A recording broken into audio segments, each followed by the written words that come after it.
민규의 배신을 두 눈으로 확인한 순간 내 안에 모든 게 부서졌다. 내가 웃고 떠들며 믿었던 사람들은 결국 내 등을 찔렀고 민규의 그날 이후 나는 울지 않았다. 대신 다짐했다. 두 사람의 인생을 내가 똑같이 망가뜨려 주겠다고. 네가 내 심장을 찢었으니 나도 내 삶을 찢을 거라고. 내가 얼마나 무서운 사람인지 이제부터 보여줄게. 나는 은지, 한때는 사랑했고 한때는 친구였던 사람에게 두 번 칼을 맞은 여자야. 그리고 지금부터 내가 그 칼을 되돌려줄 차례야. 먼저 민규. 그는 겉으로는 성실한 직장인이지만 실상은 수많은 여자들과 몰래 연락을 주고받는 쓰레기였다. 나는 그와 함께했던 시간 동안 그의 모든 패턴을 꿰뚫어 보았다. 핸드폰 비밀번호, 메신저 대화 백업 방법, 회사 사람들과의 관계, 심지어 그가 내게 숨겨온 가족사까지도. 그의 약점은 많았고 나는 그걸 하나하나 적어내려갔다. 그러면서 동시에 내가 배신당했다는 사실을 그 누구보다도 철저히 숨겼다. 왜냐하면 복수는 들키는 순간 무력해지니까. 나는 매일처럼 웃으며 그들의 SNS를 관찰했고 친구들에게는 오히려 내가 차였다고 거짓말을 퍼뜨리며 피해자인 척 행동했다. 하지만 실상은 내 손 안에 그들의 인생이 하나씩 들어오고 있었다. 첫 번째로 내가 손댄 건 친구 소정이었다. 나를 위로해준다며 내 눈앞에서 민규를 뺏은 여자. 그 뻔뻔한 얼굴로 내게 사과 한마디 없이 내 인생을 밟아버린 여자.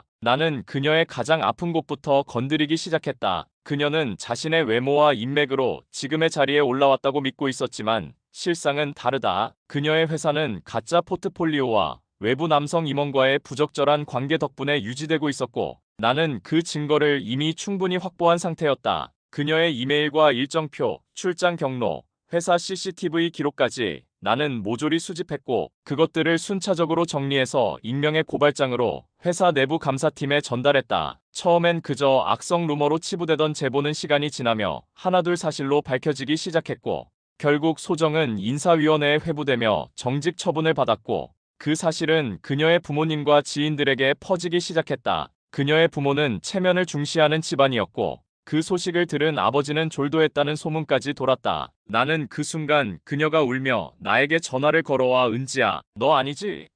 라고 묻는 그 목소리를 절대 잊지 못한다. 나는 그 전화를 받지 않았다. 울지 않는 가면을 쓴 채 조용히 핸드폰을 껐다. 그리고 이번엔 민규 차례였다. 그의 회사를 알아보니 꽤 평판이 좋은 대기업 협력업체였고 그는 해외 영업 파트에서 일하고 있었다. 문제는 그의 부정 청탁과 허위 보고였다. 나는 그가 출장 중 사용한 영수증, 허위 견적서, 그리고 클라이언트와의 부적절한 거래 내역을 모두 입수했고 익명의 내부 고발자로서 국민신문고와 회사 감사실에 자료를 보냈다. 일은 일파만파로 번졌고 회사는 대외 이미지 타격을 막기 위해 민규를 빠르게 대기 발령시켰다. 그는 억울하다고 외쳤지만 증거 앞에선 그 누구도 그를 보호할 수 없었다. 자존심 강한 그가 평소 가장 무서워하던 것이 있었다. 바로 사회적 무능력자로 낙인 찍히는 거였다. 나는 그걸 너무도 잘 알고 있었기에 가장 아픈 방식으로 그를 무너뜨렸다. 그런데 복수는 여기서 끝나지 않았다. 왜냐하면 이 모든 일의 배후에 또 다른 인물이 있다는 걸 깨달았기 때문이다. 소정과 민규는 단순한 연인이 아니었다. 그들은 내가 모르는 또 다른 관계를 함께 공유하고 있었고 그 중심에는 소정의 오빠, 소위 말하는 배경이 있는 남자가 있었다. 그는 자신이 키운 회사를 통해 소정과 민규의 커리어를 만들어줬고 동시에 수많은 여자들을 거래하듯 관리해왔다. 나는 소정의 SNS에서 그 오빠와의 수상한 대화 내역을 발견했고 거기서 충격적인 사실을 마주했다. 나 또한 예전부터 그들의 타깃 중 하나였다는 것. 내가 민규를 만나게 된 것, 소정이 내 곁에 다가온 것, 모든 게 그들의 시나리오였다는 사실.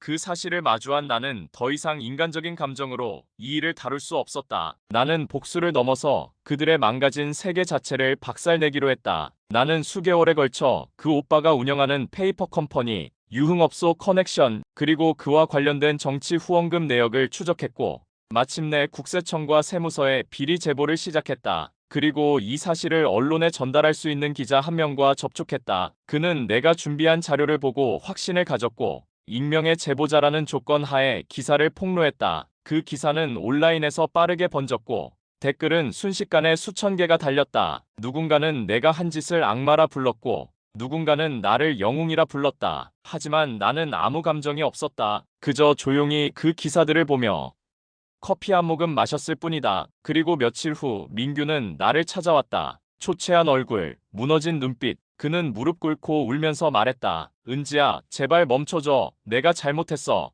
정말 미안해. 제발, 제발 살려줘. 하지만 나는 그를 바라보며 단 한마디만 남겼다. 지금 이게 네가 나한테 했던 짓이야. 기억나?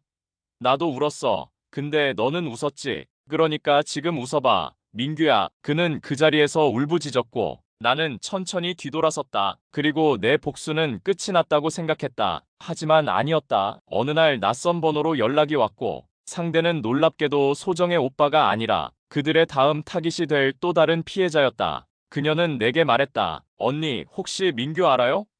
저 그 사람 아이 가져버렸어요. 그리고 갑자기 잠수 탔어요. 저 어떻게 해야 하죠? 나는 숨이 막혔다. 그들은 또 다른 피해자를 만들고 있었고 나는 이제 선택해야 했다. 이 지옥 같은 고리를 계속 끊을 것인가? 아니면 다시 칼을 들 것인가? 하지만 나는 이미 답을 알고 있었다. 내 안에 또다시 피가 끓기 시작했으니까 이제는 이 세상의 모든 가짜를 부숴야 할 차례다. 나는 또다시 노트를 펼쳤다. 그리고 새로운 이름을 적기 시작했다. 나는 노트 한 장을 넘겼고 그 페이지 맨 위에 민규 2차 피해자 진아라고 적었다. 그녀는 내게 전화를 걸어왔던 그 목소리의 주인공이었다. 떨리는 목소리로 말을 잇지 못하던 그녀는 한참을 울다 이렇게 말했다. 언니, 혹시 저랑 통화해 주실 수 있나요? 민규 얘기예요. 저도 당했어요. 그는 처음엔 너무 다정했어요. 퇴근할 때마다 데리러 왔고 비 오는 날엔 우산 들고 와줬고 제 생일엔 고급 레스토랑에 예약도 해줬어요. 그렇게 저를 믿게 만들더니 어느 날부터 돈을 빌리기 시작했어요. 처음엔 소액이었고 금방 갚겠다고 했는데 점점 금액이 커지더니 결국엔 2천만 원, 제 통장에 남은 돈까지 긁어갔어요. 그리고 어느 날 자취방에 찾아왔을 땐 다른 여자가 있었어요. 그 여자가 말했어요.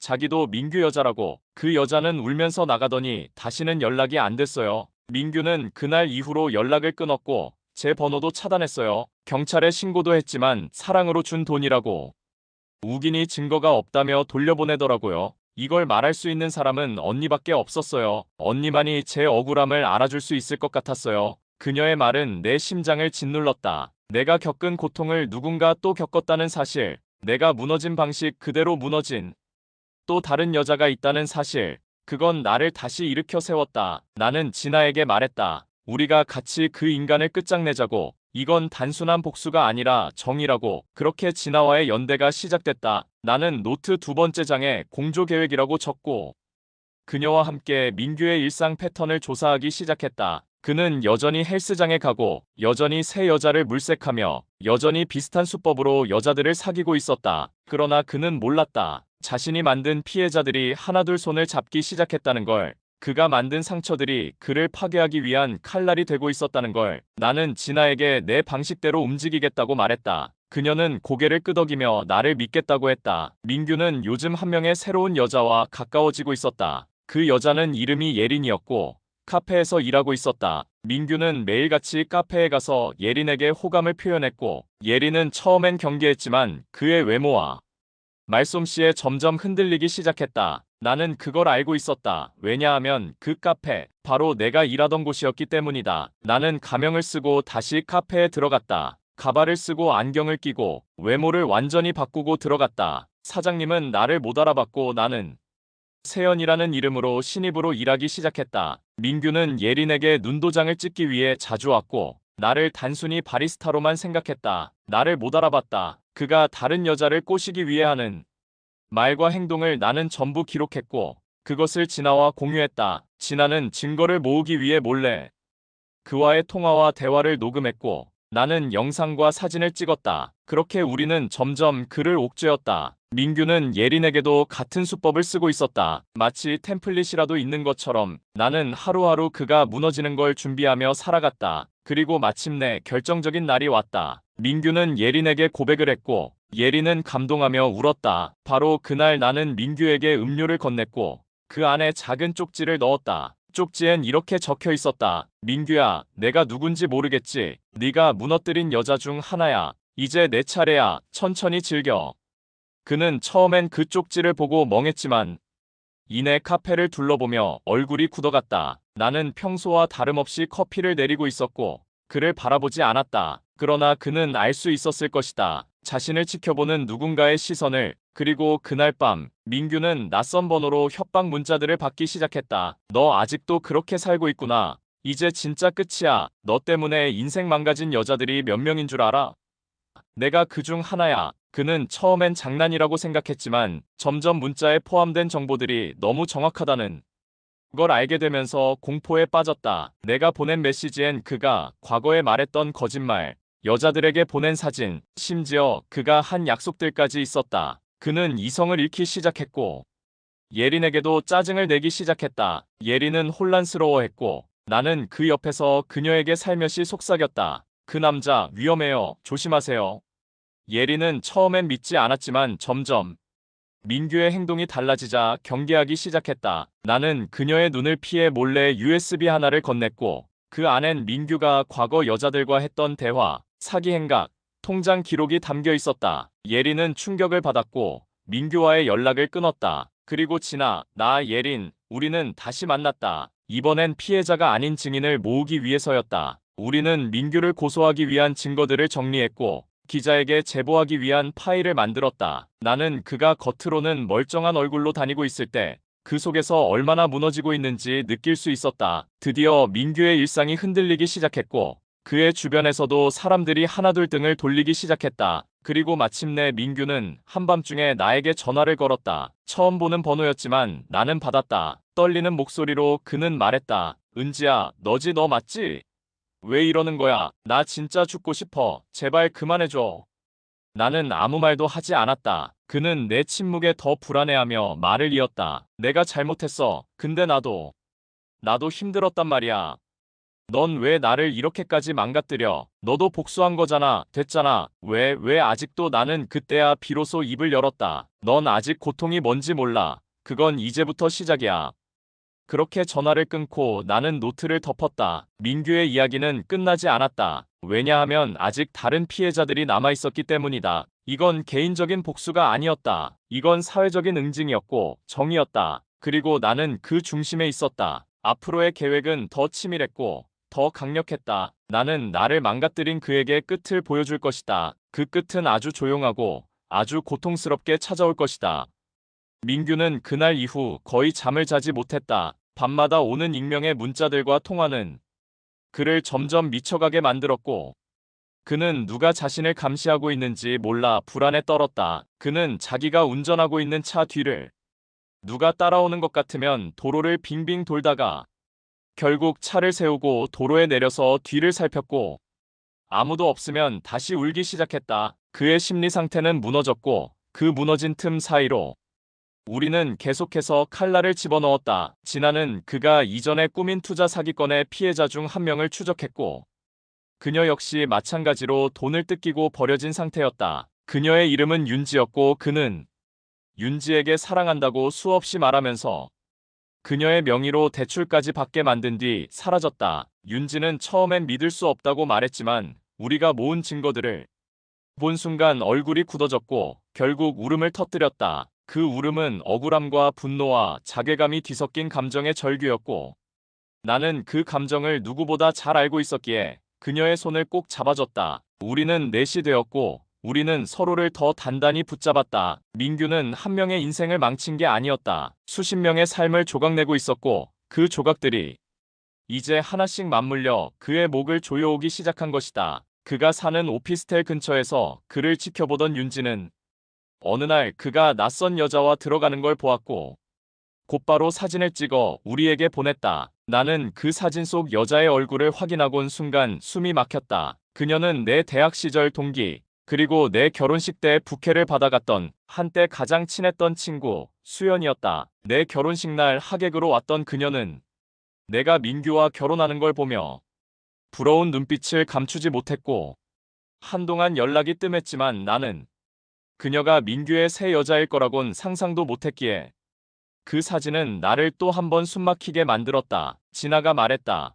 혹시 이 여자랑 민규랑 오래된 관계일 수도 있어. 혹시 네가 민규랑 결혼하기 전부터 저 여자와 무슨 일이 있었던 건 아닐까? 나는 처음엔 아니라고 말했지만 자꾸만 떠오르는 장면들이 있었다. 민규가 내가 없는 날 늦게 귀가하던 밤들, 출장을 다녀왔다며 땀에 젖어있던 셔츠, 가끔 내 친구들의 사진을 볼 때 스쳐 지나가던 이상한 시선, 그 모든 퍼즐이 하나씩 맞춰지고 있었다. 나는 수연에게 연락했다. 오랜만인 척하며 안부를 물었고 그녀는 마치 아무 일도 없다는 듯 웃으며 말했다. 잘 지내?